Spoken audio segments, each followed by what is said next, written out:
Welcome back into Exit 99 Sports. As always, my name is Caleb Deloach, and had some really, really great start to the season. It comes to baseball, track and field. A lot of athletes here in our little coverage area, Cape Jackson areas, are performing at a really, really high level. So that's what we're going to kind of jump in, start talking about this past week's action.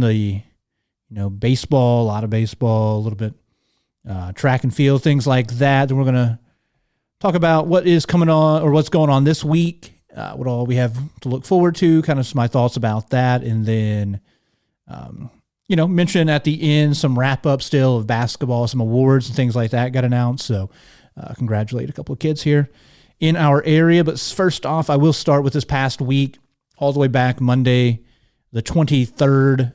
I think I might have mentioned it at somewhere in the last episode. The game was going on whenever I was talking to you guys, like as I was recording it on Monday. And that was Jackson went back up to SLU kind of as a conclusion for their early season St. Charles West tournament they were playing in. And the Indians went up there, knocked off the Junior Bills 8-7. Good win. SLU, part of the Metro Catholic Conference, always very, very tough group. I mean, Jackson's going to see some more of those teams. I believe they got CBC, DeSmet on the schedule. I know Vianney is in the district now. All right, good luck. But that was a good start to the year. I think Matt Carter had the game winner there. He went 4 for 4 in the game with 3 RBIs. So very, very good game there for him. And yeah, the Indians staying perfect here. We'll get to another game they had later in the week. But Jackson starting off really, really hot this season. Speaking of playing well, especially to start the year, Notre Dame, they took on Portageville, which I believe I talked about this game briefly, and the fact that Portageville's a good team. They've had some really, really good, successful seasons the last couple of years. They're going to I thought they would make life kind of difficult for the Bulldogs, for Notre Dame Bulldogs. But Notre Dame knocked them off 12-2. Really good win, in my opinion, there against one of the better small schools here in the area. I guess you got to shout out who played well in the ball game. Lawson hit the ball really, really well. 3 hits, 3 RBIs. So, yeah, Notre Dame playing well. They went up at a road trip up to St. Louis area, over to Union, I believe, and things got a little sideways there, but I'll talk about that in a moment. Then they also knocked off Fredericktown the next day, 17-2. Very winnable game and a nice game to kind of get some guys through the lineup there and kind of run over a little undermanned Fredericktown team. And then another very good small school in the area, Scott City, a team that's looking to make a state run this year. They bring back some good talent. They're a very, very loaded, smaller school team. They took on Saxony. They beat Saxony 9-2. I didn't write it down. Now, kind of going off the top of my head, I watched that game a little bit. Saxony played well for a long stretch. They held the offense down for Scott City for a long stretch of the game. I think it was about maybe the 5th or so inning. Scott City got hot and kind of ran away, pulled away from Saxony there. But Saxony, though, very good start to the season. They come back the next day on Wednesday, the 25th, and blow out Meadow Heights 18-8. Some very good hitting in that ball game, putting up a ton of runs. It was kind of the Saxony way, I want to say even last season. I feel like all their games, it was like they lose or they win like 20-7. Like they're a part of some crazy high scoring games. So if that's the case again this year, it's gonna be a lot of fun to watch and keep track of. Then complete opposite of 18-8. Cape Central took on Farmington, a very solid Farmington program traditionally, beat them 1-0, the epitome of a pitcher's duel. And luckily for Cape Central, when it comes to pitcher's duels, they get to throw Chapman Ogles out there. Chapman had an unbelievable game, 13 strikeouts, no walks, gave up 4 hits, obviously no runs in the ball game, coming up with that 1-0 win. Great job there by Chapman, taking care of business. And then Jackson the next day, Thursday, March 26th, they took on Sykeston, a Sykeston program that has had success in the past. Maybe not there right now, but they blew by the Bulldogs 13-2, picking up a SEMO Conference victory. It's going to be interesting to see how the SEMO Conference kind of shakes out. Some teams playing well here early, but they haven't really got as many crossover games against each other. So we got a lot of time until they start, getting the heart of conference season, and then we get into the conference tournament, things like that. We got a long way until then. I believe that's in May. So we got some time between now and then to get these teams kind of rolling. And then I mentioned it, Notre Dame, they went and played in the Bank Classic there in Union, Missouri. Played 3 different teams, got beat pretty good by Borgia, 14-1. Lost a closer one to North Point, 14-1. So the Bats just a little bit cold there early on in that tournament. And they kind of turned things around. They played 2 games against Lafayette High School out of St. Joseph and beat them 4-0 and 5-4 in those 2 matchups against Lafayette. So good way to end the weekend. You played a couple of solid squads there. Borgia and North Point came up a little short, but turned it around, beat a Lafayette team that you probably should beat. So they did a good job taking care of business. Cape Central, that's another team that had quite a road trip this past weekend. The Tigers, they went over to McCracken County High School, I think it was. They played over in Paducah, and shout out to Ryan Winkler, my guy. He was broadcasting all the games, live streaming them there on YouTube. Cape Central Sports, if you ever want to watch Cape Central Baseball, check it out on YouTube, Cape Central Sports. Ryan, always on the call there. I watched him. They had a late ball game Friday night. Cape Central blew out Massac County 10-1. Very good start there. Cold ball game for the Tigers. Also that night, Saxony took on Leopold. I mentioned they put up runs. They put some runs on the board, and they beat Leopold 10-2. The next afternoon, Saturday, March 28th, Cape Central then took on the host, McCracken County. Different kind of animal there. McCracken beat them 10-1. Kind of send the Tigers back home with, I believe, that's their first loss on the season. So overall, very solid start to the season for our local teams here when it comes to baseball. Jackson, I said, is undefeated, and they played a couple decent squads. They've gone up to St. Louis and played quite a few games. They're 5-0. Big wins in 4 out of the 5 games. They have a few ball games. They have several ball games going on this week. I'll talk about here in a minute. But a good start to the year for them. They lost a lot from last season, but they have, several really talented kids back this year. Adler Flynn, Drew Parsons, the SEMO commit. I think Flynn's committed. Oh, now I can't remember. I don't want to say I think Wren Lake. I think he's committed to Wren Lake. They bring back quite a bit. So they should have a decent squad, but a nice start early on. Notre Dame, similarly, good start. They're 6-3, dropped a couple of games this past weekend up there in Union, but overall, really good start for the Bulldogs. They're another team. They brought back a couple of guys who were, expected to kind of carry a lot of what they do, but, who are the pieces going to fill in around them? And so far, they've shown signs here that they can be a pretty good ball club, especially as the year marches on. We're just now at the very end of March, so we've got a lot of time left for these kids to start gelling a little bit. So a good start for them, and then also a good start for Cape Central. The Tigers 4-1 on the year. That one loss I just mentioned at McCracken County so far. Long way from home there in McCracken County, school, an area that's pretty darn good at baseball and a lot of other athletics. So Cape has a good start to the season, beat some local teams, Farmington, Charleston, St. Pius. A nice win there, and then they have a few more somewhat local games going on this week against some more familiar opponents as well before they get out of area a little bit in the middle of April. And then Saxony, once again, I mentioned it as well. They dropped that game to Scott City this past week, 9-2, but Scott City's going to be one of, if not the very best small school teams here in the area, in all of Southeast Missouri, that is, this year, but good start, 3-1. They don't have a very busy week this week, but then middle of April throughout the rest of the season, the ball games really pick up. They start playing a ton of games here as we get into mid-April. So baseball getting rolling, hot and heavy in baseball season here, and then girls soccer. I'm going to go to next. We haven't had many ball games to this point, so teams kind of getting rolling, getting the ball going downhill here. A busy week, a little bit of an unfortunate week here for the Cape Central Tigers. They took on, if you go up to Perryville, part of Southeast Missouri, and one of the very best teams in all of Southeast Missouri, in St. Vincent. St. Vincent beat Cape Central 8-0. St. Vincent is talented.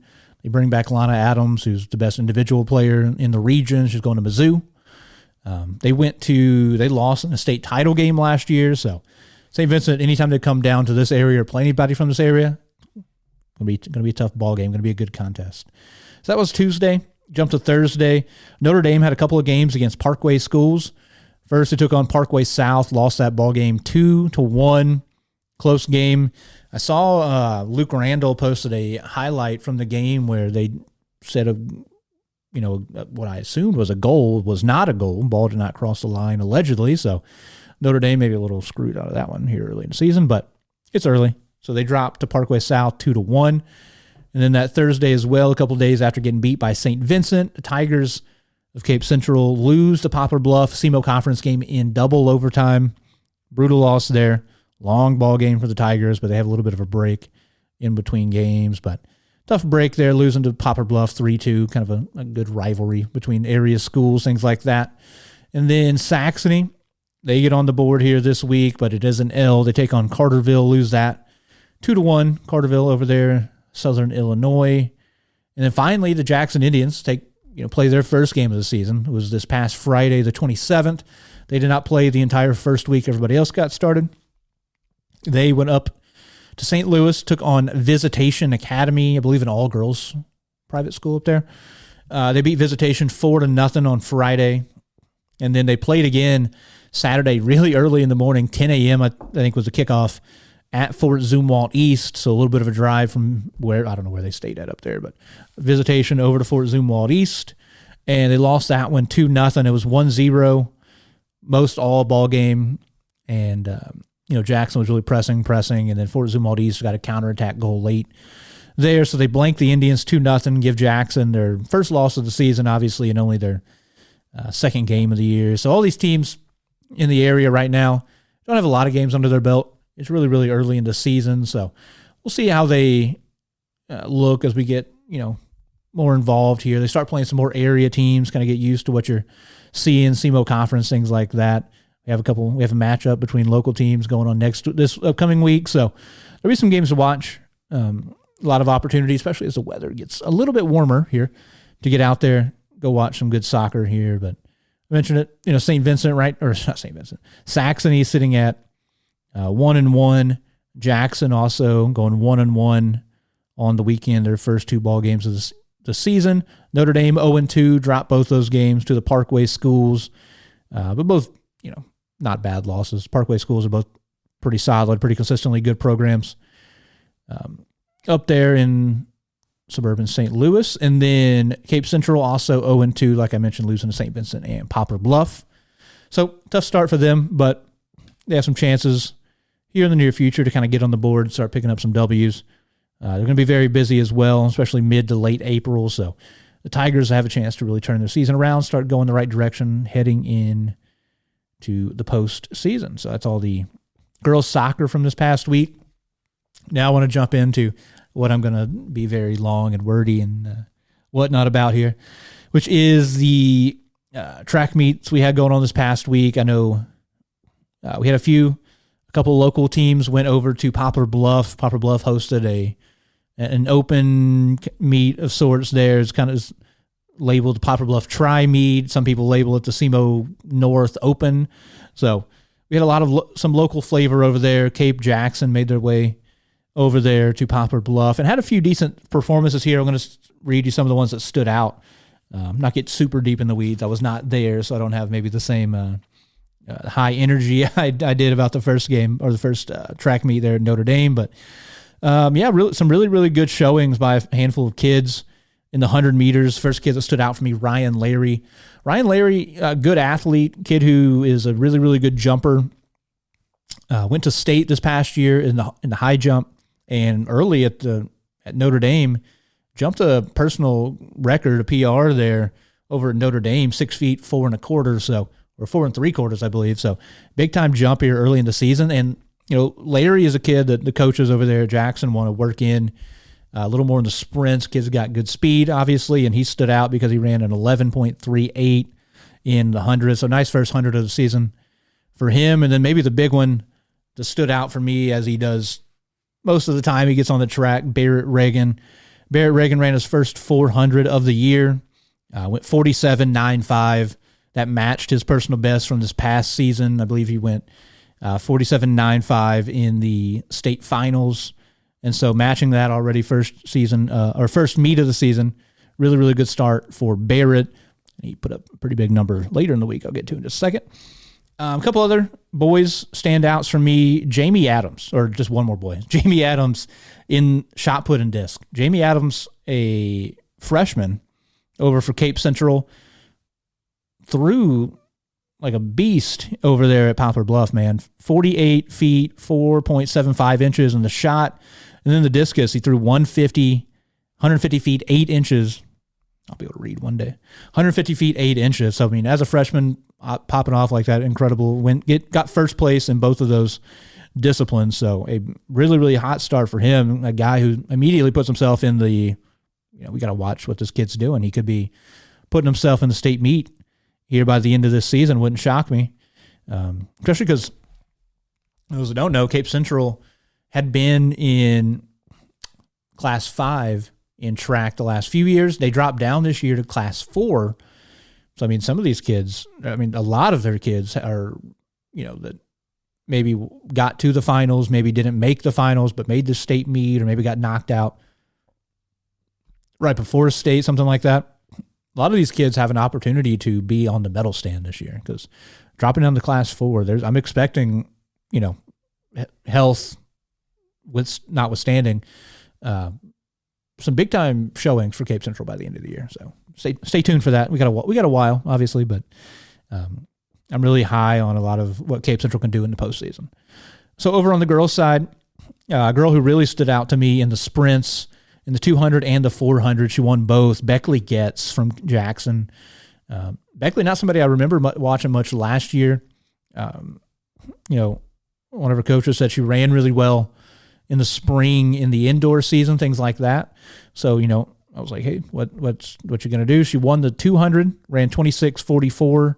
So nice time there for her. And then the 400, ran 101 in the 400. So a really, really good start to the season. Whenever, around here, even especially, if you get girls that are touching right there at 60 seconds or getting below that, you have a legit chance to push yourself into the state meet. So, shout out to Beckley. Really good start to the season for her running. She looked good at Notre Dame. She ran the 100 there. I can't remember the time exactly. I want to say 12:06, something like that. So she had a really good start to the season, and I'm interested to see, she can keep building on throughout the year.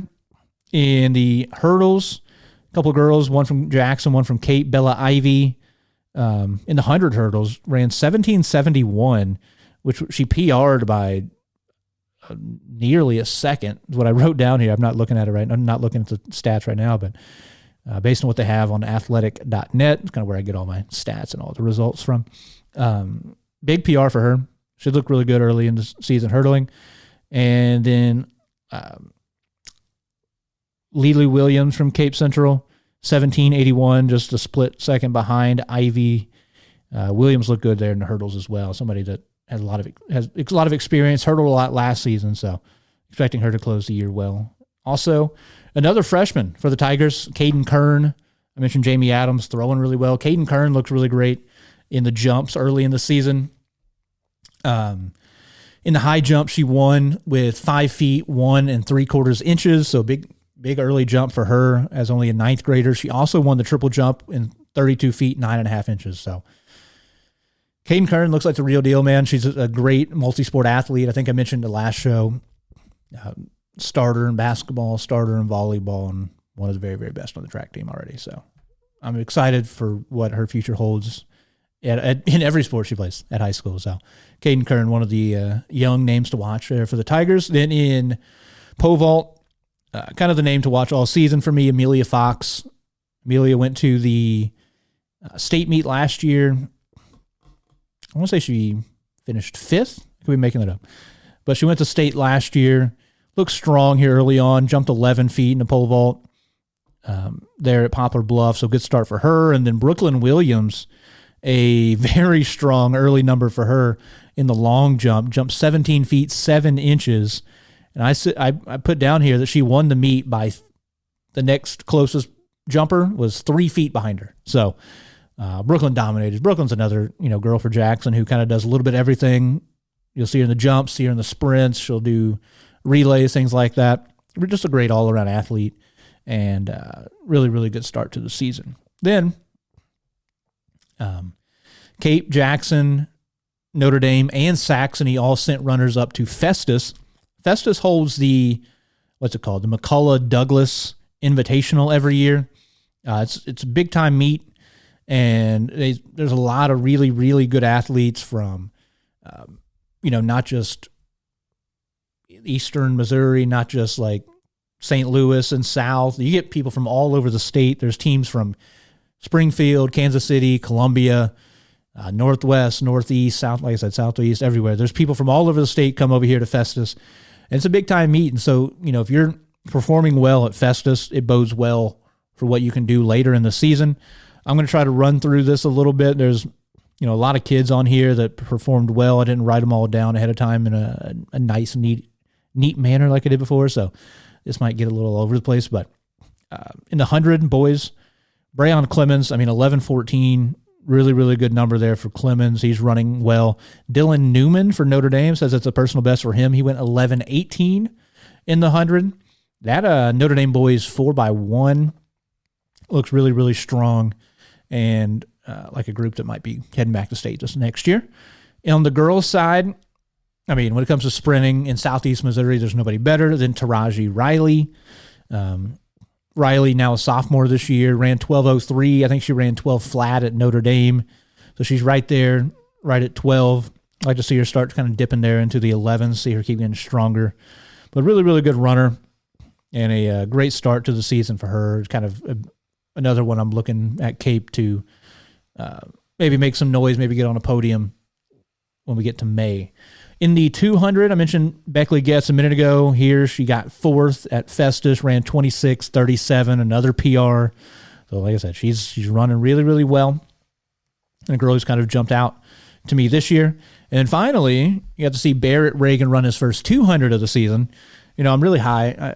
I've talked about it a lot last year as them as a group. Last year was Blaine and Barrett running for the Indians. Now Brock out here on the track. Brock ran a 200 today, had a PR, 23:88. Just a group of really, really good kids that, worked their tail off. And for Barrett, it was a big year for him. He's been solid. He's a kid who made me turn my head when he showed up in high school as a freshman, going sub 50. And since then, just been building and building. And like I mentioned, I think on the last episode, Blaine kind of took the world by storm last year, ran 47 low, won a state championship. But right now, man, Barrett is looking very strong. The work he's put in the offseason is definitely showing up. The numbers are there. Physical changes are there. The kid looks completely different. He looks a lot stronger.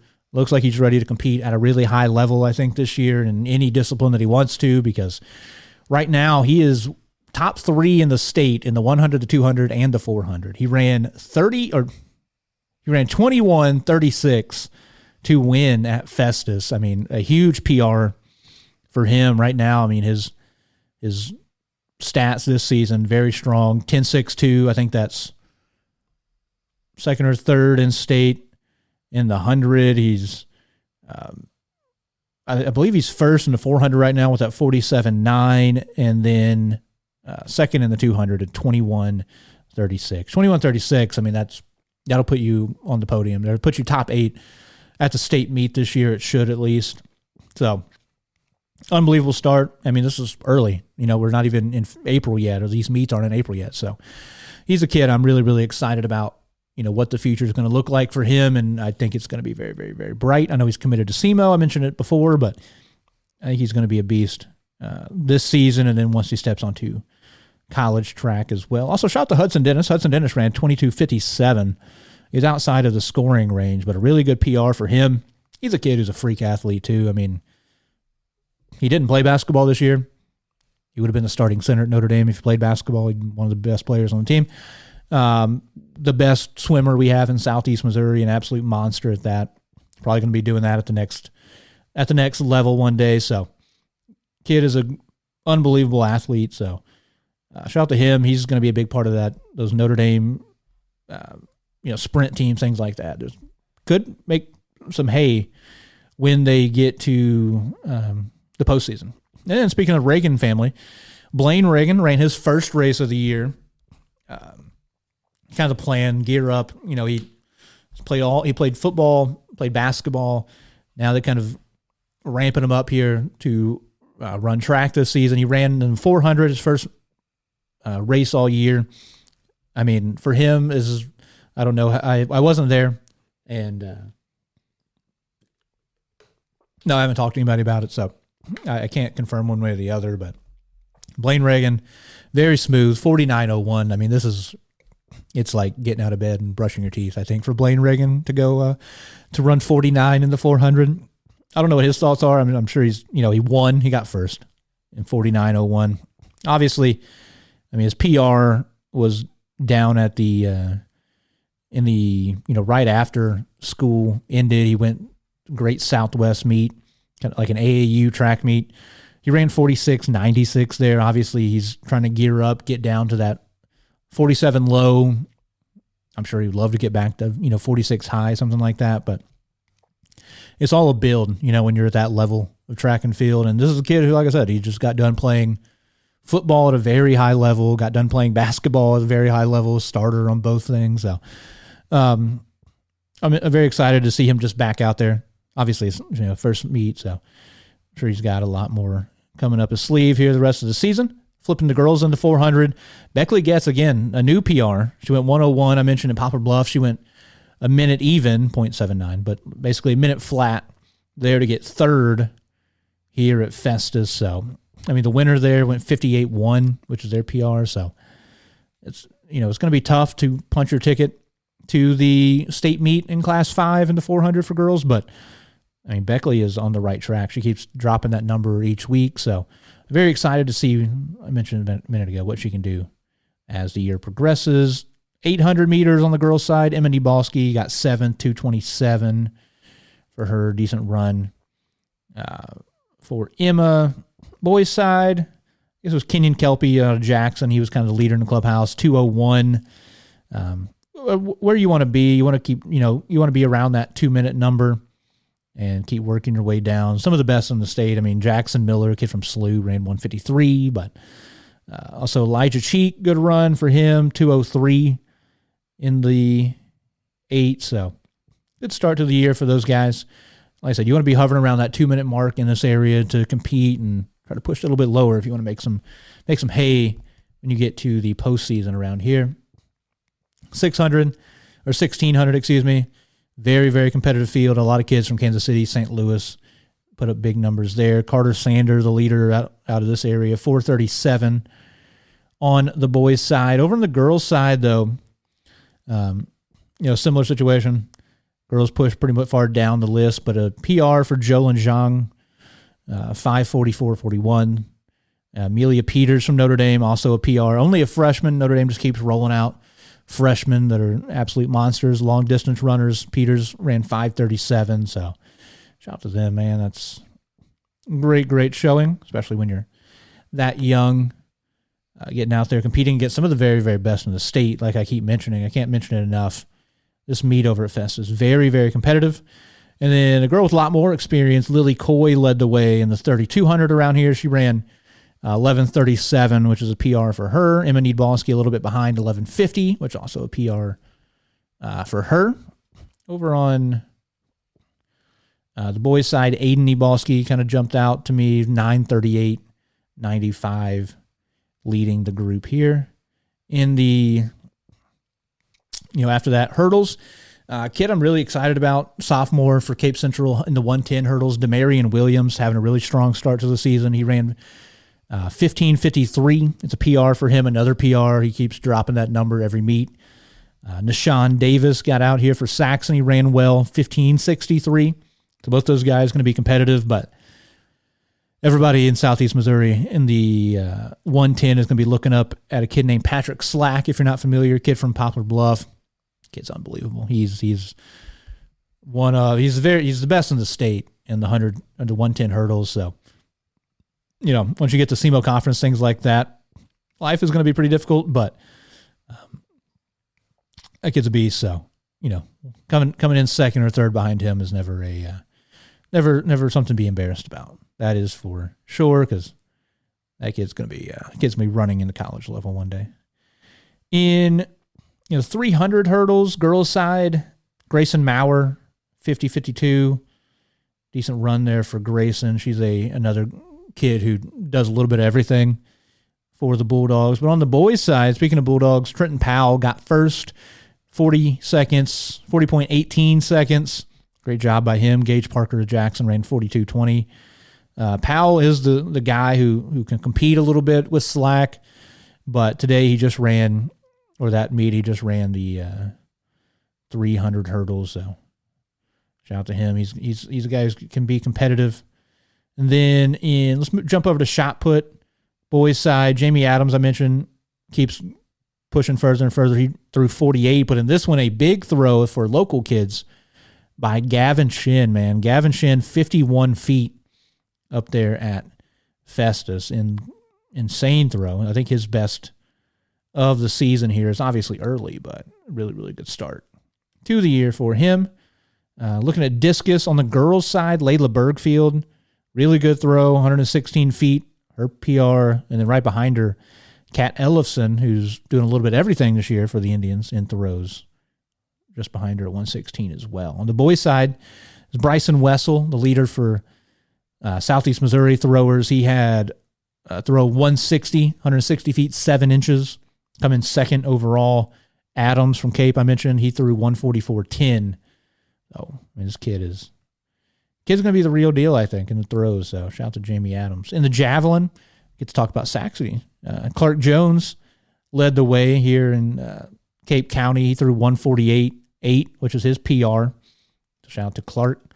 And then on the girls' side, Kat Ellefson comes up. It has her in second at 40.31 meters. The leader was at 40.32 meters. Tough break there, coming in second, but good throw. And then Jayla Smith, coming off basketball season for the Indians, she throws 35.4 meters. So, like I said, good meet, very, very competitive meet. If you are, making noise in this meet, you are going to be somebody who has a chance to stand out when we get to the end of the season. Another one I mentioned earlier, Amelia Fox jumped 11 in Poplar Bluff. Now she jumped 11.6 and a quarter, just still off of her PR that she set in the postseason last year, but really, really good jump. Therefore, Amelia, she's somebody I keep saying I expect to see her make a push in the postseason. In the long jump, we have Brooklyn Williams came in second, 17 feet, 2 inches, and then Taraji Riley came in third right behind her.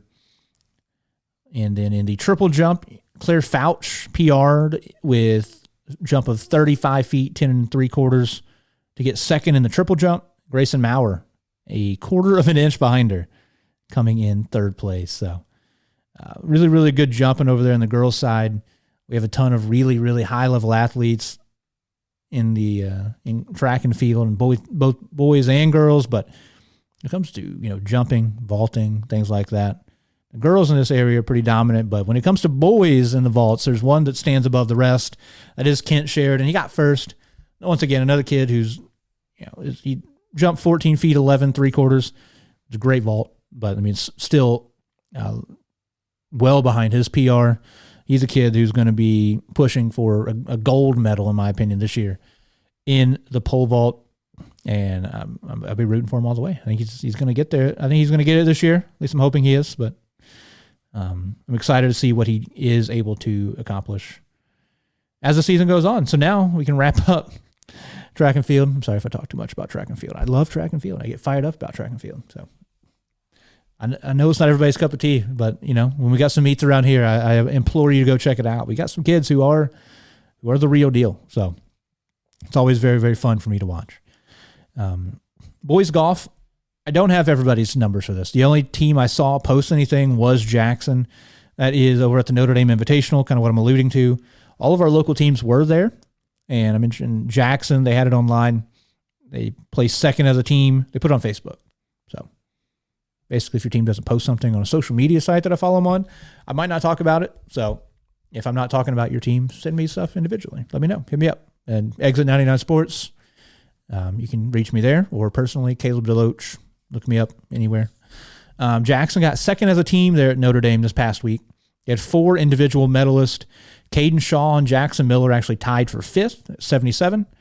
Jimmy Williams shot a 78 for 6th, and then Sam Crowley shot an 83 to finish 15th. So the Indians playing well here early. Pretty strong team. Shaw is committed to play at the next level. Jimmy Williams, I think, won the SEMO conference last year individually. So the Indians bring back some strong kids. I'm expecting them to perform well. Looking at boys tennis, Notre Dame took on Cape Central. Notre Dame won 6-3. They won the doubles 2-1. Won singles 4-2. Owen Blattle, Michael Bogdanovich playing well.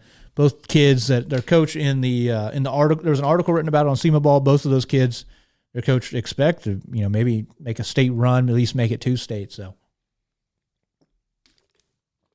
excited to see what they can do. Notre Dame obviously always has a strong team. Oh no, and I can't remember last name. Alston, kid from last year. He graduated, so he was a kid who went to state multiple times. So a couple new kids. Blattle, Bogdanovich trying to fill shoes there in the number 1 spot. For Jackson, they took on North County as a team, beat them 8-1, and they played, I think, at Sykeston, won that 9-0 this past week as well. And then the very next day, swept Eureka 9-0. Also, Cape Central got back in action. They swept Festus 9-0, and then the next day they took on Sykeston, beat them 9-0. So our Cape County boys tennis teams really dominant here to start the year. So shout out to them. And Jackson went to Dexter to play in the Courts for Cancer event they host. Jackson defeated both Dexter and Sykeston again, and then they tied 3-3 with Poplar Bluff. So even number of team matchups led to a 3-3 tie. A couple scores I have, both for Saxony and boys volleyball this past week. The Crusaders played Freeburg a couple times. Freeburg from Illinois beat them 2-0 and then beat them 3-2. So, shout out to Saxony. Good start to the year. We will be getting a Saxony-Notre Dame matchup soon, though, so be on the lookout for that. But this upcoming week, got a lot of action in all sports. Very, very, very busy week. I'll try to get through this quickly here, but, I say it all the time. Part of the reason I do this is to keep you guys informed and say, hey, if you haven't, go check it out. Go watch some baseball. Go watch some soccer, whatever it is. These kids work hard. The coaches work hard, put in a lot of time and effort. So go out there, go check them out. Starting early, by the time you're watching this, it might already be over with, but we've got 3 games Monday. Jackson at Dexter, Notre Dame against Festus, and Cape against Kennett. Both the Cape and Notre Dame games here at home. On Tuesday, Saxony goes down to East Prairie, play against the Eagles, I believe. And then Cape goes on the road north to North County, Tuesday the 31st as well. Then we get into April. Wednesday, April 1st, Jackson will be hosting Farmington. Should be a good game. Notre Dame will be hosting Gateway Legacy. Don't know anything about Gateway's baseball team. And then Cape makes the short drive down the interstate to play at Kelly. And then the very next day, Jackson makes the drive down to play at Kelly. Then this upcoming weekend, Saturday the 4th, Jackson will be in action. They have a couple games, both at home. They'll be taking on Edwardsville, Illinois, 10 a.m. So wake up early, get there bright and early. Bring your coffee. Go to Jackson Donuts. Get down there to Herzog. Go watch the Indians. 10 a.m. against Edwardsville. Edwardsville is a really good team. I mean, this is a team that I believe they won state a few times the last handful of years. So, I mean, this is one of the very, very best teams in the state of Illinois traditionally. So check that game out. And then at 3 p.m. is what it's scheduled for their next ball game. They're taking on Eureka. So it's going to be 2 very tough games for Jackson. I mentioned they have started undefeated, but they're going to be challenging themselves this week. They got a lot of ball games, and they take on a couple of big dogs here this next weekend. In girls soccer, not a super busy slate, but we do get some local action, and that is Saxony on Tuesday will be heading to Jackson to take on the Indians. I would favor the Indians in this local matchup. Jackson just a little bit more traditionally than Saxony does. Saxony did have a good run there where they were pretty competitive, can beat Notre Dame's and the Jacksons of the world, but right now I think Jackson's got a little bit more. But Jackson is a young team, so anything can happen. But Saxony at Jackson on Tuesday. Notre Dame, also on Tuesday, they'll be hosting Sikeston, which once again I think should be a winnable game for Notre Dame. Cape, that same evening, is on the road at Windsor, home of the Owls. Fun mascot. Ugly colors, yellow and brown. So they'll be taking on Windsor. I think Windsor's 2-1 on the season right now, last I checked. Then Wednesday, Notre Dame is on the road. They go across the river over to Marion. Tough ball game. Long road trip as well. So Notre Dame trying to get a couple of victories here this week. Started the season 0-2, but like I said, they got the firepower. Come back and play well, especially against local squads. In boys golf, early in the week, Saxony is taking on Poplar Bluff. Jackson and Notre Dame will be going to Sikeston for a quad match. And then Tuesday, Jackson is hosting a quad with Notre Dame and Cape as well. So kind of the one sport I've never watched, by the way. I've never made it out to a golf match. Usually play early, and during the middle of the week, which makes it difficult since I have a job, a real job. And then you got Wednesday, at least on the way. I don't know what's happening. Look, it's on Wednesday. It says Saxony is hosting Notre Dame and Cape, and then Thursday it says Saxony is playing in the Cape Quad. We gotta do independent research on what's actually happening. Cape Central's schedule says they're going to be in the Jackson Quad on the 31st. It says the first Saxony match at Bent Creek, and on the second it says Cape Quad at Cape Country Club. That's what it says on Cape's End. So do with that information what you will. So it looks like a busy week here for the Tigers, Saxony, Notre Dame, Jackson, everybody here in Cape County. So definitely something to look forward to. Then in boys tennis, we got a little bit of action going on. Monday it will be Jackson and Festus, and then Notre Dame goes to Farmington. A little bit of a rivalry there. Then Tuesday, interesting, at the Cape Tri match, Cape will be hosting it. Like I said, at last check, we'll see if it's updated. Last check, Cape did not have an opponent mentioned. Okay. So yeah, 3:31. So Tuesday, Cape and Jackson will both be taking on Staley. So for the Tigers, it says they're taking on Staley at 4 p.m., which is crazy, by the way. Staley is in Kansas City. There's a long drive to come play a couple matches of tennis, but whatever you got to do. Pretty cool opportunity, though, for these local teams. And then Notre Dame is hosting Arcadia Valley on Tuesday. Then Wednesday, Jackson's hosting Oakville.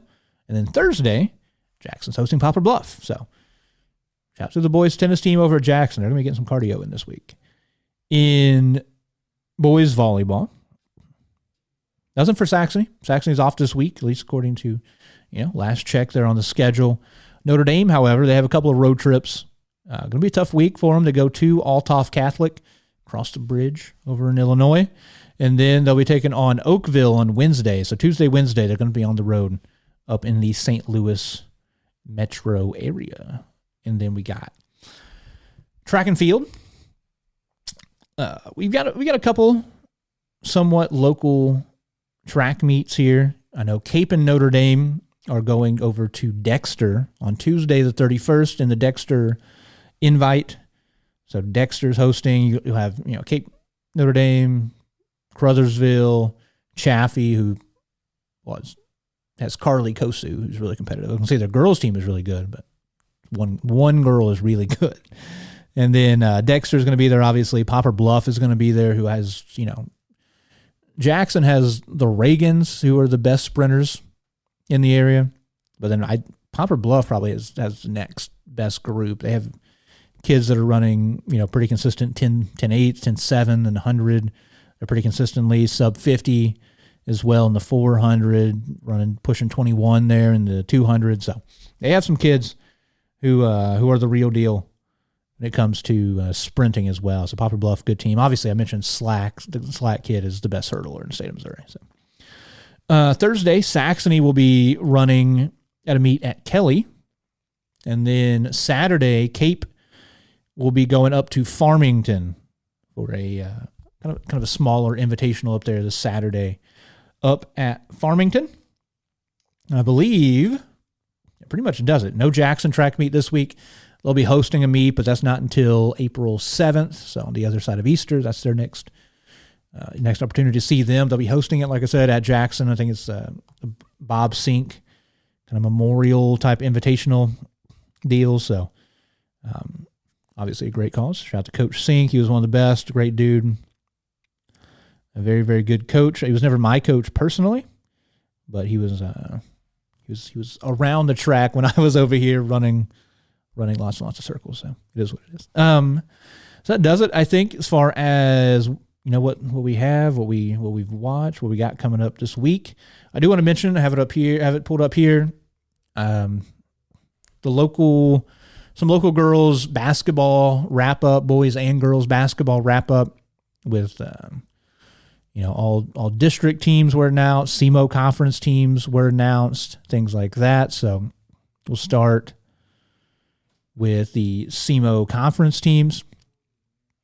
On the girls' side, pretty busy group from here in our little coverage area.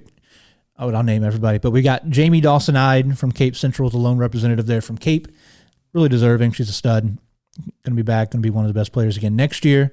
Mia Panton, a senior from Notre Dame, all conference as well. And then Kinsey Keys, all three of those teams getting one representative. Kinsey Keys, lone standout from Saxony. Obviously, an unbelievable year for Keys. Kind of does it all.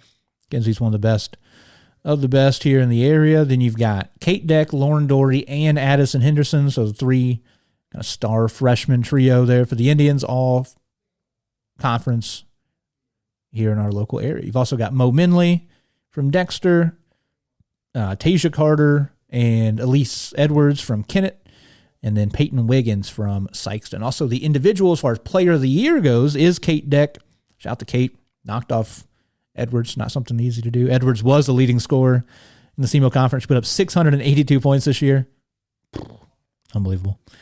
Lauren Dory, by the way, the leader in free throw percentage. Shot 90%. Crazy number. Shout out to her. And then Coach Fulton was the coach of the year. Her team won every game by 1,000. And then you've got, on the boys' side, all-conference team, Goliath Morris Young from Cape Central, the load representative for the Tigers. Had a great year. Tough year for the Tigers, but he played really well pretty consistently. You got Cole Adams from Notre Dame, only a sophomore, going to be one of the best players in the area next year. And then from Jackson, you got two players, John Ernst, sophomore, and then the senior Will Thomas. So shout out to those guys. Outside of them, Trinez Lane from Charleston, John Sepulvedo from Dexter, Jaden Williams from New Madrid, also a sophomore.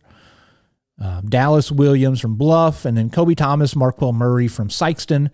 Kobe Thomas was the player of the year and the leading scorer and the leader in free throw percentage, and his coach, Greg Hollifield, was the coach of the year.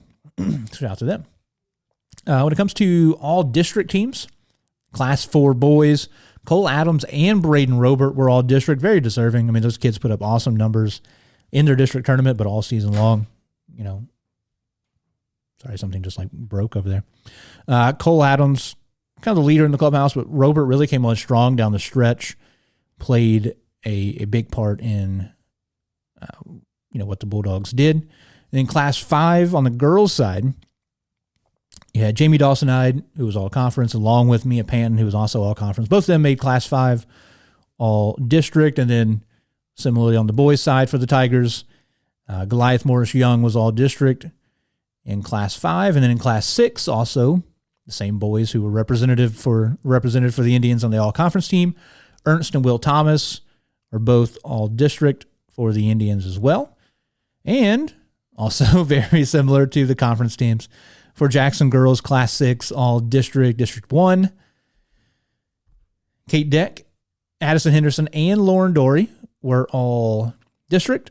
Kate Deck was co-player of the year with Lauren Ortworth, the big senior center from Jorge Zoo. And then Coach Fulton, shout out to Coach Fulton, coach of the year in the district as well. And then finally, had one all-stater here from Cape County. I guess I'll also mention they put out their NBCA put out their final poll. Jackson girls finished fourth in state there in the final poll of the season. But we did have one All-State honoree. It was Kate Deck of Jackson for Class 6. I mean, shout out to her. Great year. Only a sophomore. I mentioned it. Posted a little tweet about it, but talk about it more. I mean, she has a lot of expectations. She has to carry the weight of having the last name of her brother. Deck Cole was an All-Stater for 2 years. He was arguably he's one of the very best players in Southeast Missouri for the last couple years as well. So, I mean, coming in very, very high expectations just because of who she is. And then, to have things kind of put on you all season long, be the face of the team, be the person that teams are face guarding full court. Teams are playing whatever, like denying you 94 feet. So, she comes in with her teammates, all conference, all district, but then she's the lone All-Stater, co-player of the year in the district, conference player of the year. Awesome accomplishment for her. Only a sophomore. I mean, all those girls I mentioned are only sophomores for Jackson.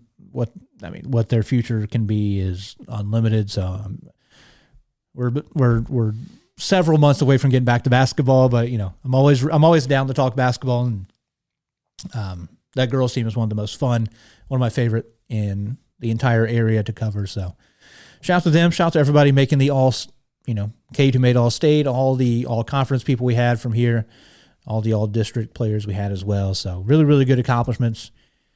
Shout out to them. So that about does it for me. I'll wrap it up here. As always, like, subscribe, things like that. Tell your friends.